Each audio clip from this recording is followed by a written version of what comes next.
Welcome back. Now, this is my story. This is episode 3.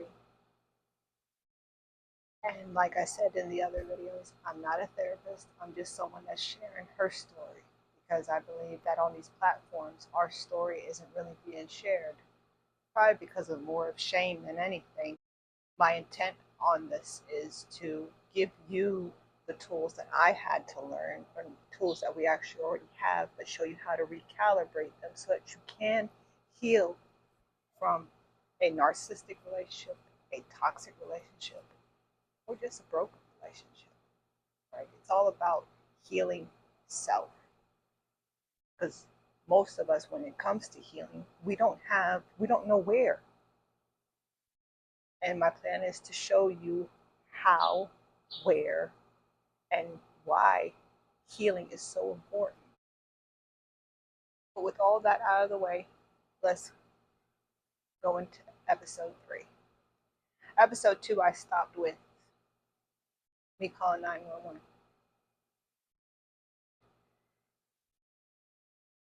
So after 24 hours, I called them. Now, Virginia does have an automatic restraining order. So the minute I dialed 911, they came to the report. It's an automatic 12 to 14 days is a restraining order.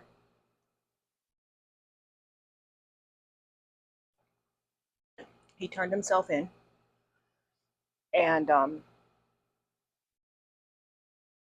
I said, I called him. And I told him I wanted to fix this. And the first part of the conversation that he told me is, well, you fucked me, excuse my language, by dialing 911.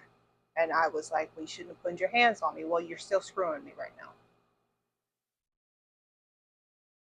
So getting all over that, he came home and we sat down and we talked. And of course, I took the blame. I shouldn't have pushed him that way. I knew he had a lot on his mind. I then, of course, blamed the alcohol again. And as I mentioned in episode 2, you will hear me say it again in episode 3. And I don't know how many more episodes I'll make, given that I was married for 21 years. That was my scapegoat. It always was, until I couldn't. He, of course, nonchalantly at first apologized. And I decided to, let's move forward. Well, the military had another plan. And that's why I said, don't do what I did.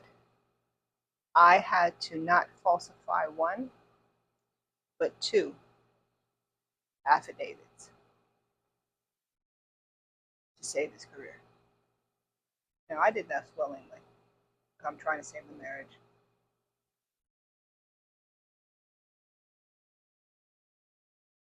We even went and got him a lawyer because of the charges. And we went to court. And I told the court that, if he ever did that again, I'd be gone.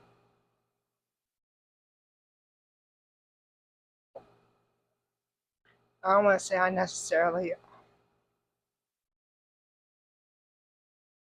lied, but I did to save the marriage because, the vows do say through good, through bad. And I didn't want to give up on my dream.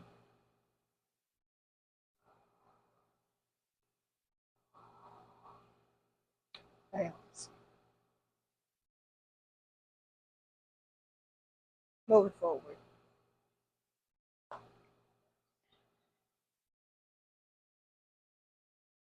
I blamed that, the deployment was on his mind, and that's why he acted the way he did. And the Navy came and saved. They were out on deployment. It was another 9-month deployment, and everything was good. Sent multiple emails. He would call and blow up the phone. supposedly checking on me or supposedly he's missing me. I'll get to that here in a minute on reflection. But at the time, I thought this was normal, right? It's normal. Excuse me. Comes home the second time around. It's actually going to end up being a back-to-back deployment. And by this time, I thought, to kind of make it, make us a family, make it a home, um, let's buy a house, you know. So I pulled a couple of strings, and I was working, he was working, and I borrowed money from family so we can do the down payment and got a house. We did. And while the house is getting built, he's now out again for a second deployment. So why am I putting all this together? So that you can understand there was a good, these were literally back-to-back deployments. And if you are Navy, you understand what I mean by it's not just a back-to-back, you also have requals. So basically, for almost 2 years, he was not home. And that's all I'll say about that. If you're a Navy, you know exactly what I mean by that.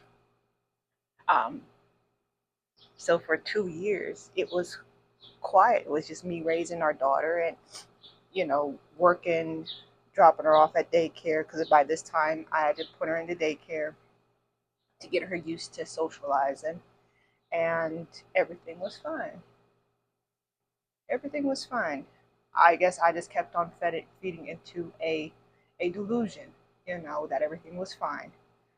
And when he got back, he had to get back into the swing of things. I was patient, of course, but the drinking didn't stop. I'm still blaming that one. And because of the second deployment,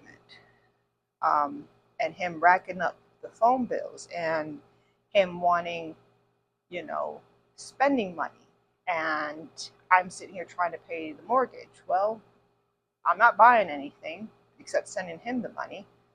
I ended up behind on a mortgage payment. One, less than 2 weeks. I told him about it, and he ripped me a new one. Not taking his own accountability. I didn't have the courage at that time to tell him it was due to his fault for, the cell phone bills being $2,000, because he's constantly calling me from overseas, and me also sending him every 2 weeks, $500-$600 so that he can spend money when he hits the sand pit, and the care packages. All that's money on top of me trying to get the house in order. Though, yes, we got extra money because of the deployment, and he wanted me to save money. All that was weighing almost impossible, which then he turned around, and now he is taking control over the finances. After threatening to leave me, after calling me every single name, and me literally at this mindset of mine taking the blame because I didn't have the courage to tell him it was actually due to you. Which leads me into, this is something a narcissist does. Hindsight 2020. It is called financial abuse. It is a way for them to gain control, even more control. I don't understand their logic behind it, and frankly, I can give two flying fiddles. But I will pause the episode here, because reflection back, I should have said something. And actually, towards the end of the marriage, I did say something, but that was a little bit too late. See, this is not what a marriage is. Both partners are supposed to be aware of the finances. And yeah, finances can be a very difficult thing to talk about. However, with adding the abuse and him already knowing that I'm willing to bring the bar low and I'm willing to take all the blame for everything. It gave him the opportunity to basically now control me even more. Though he threatened to leave me first, it didn't matter. He wanted to see my reaction to it while I'm sitting here and begging him, no, we'll fix this. I'm sorry. It was me, etc., etc.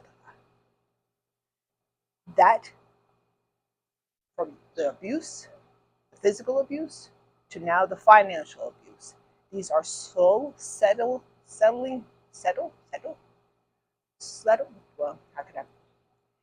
These are small little things that they will do to strip you in order to control you. That is why I say not everyone is a narcissist. And I wish society would stop doing that because you're diluting the water.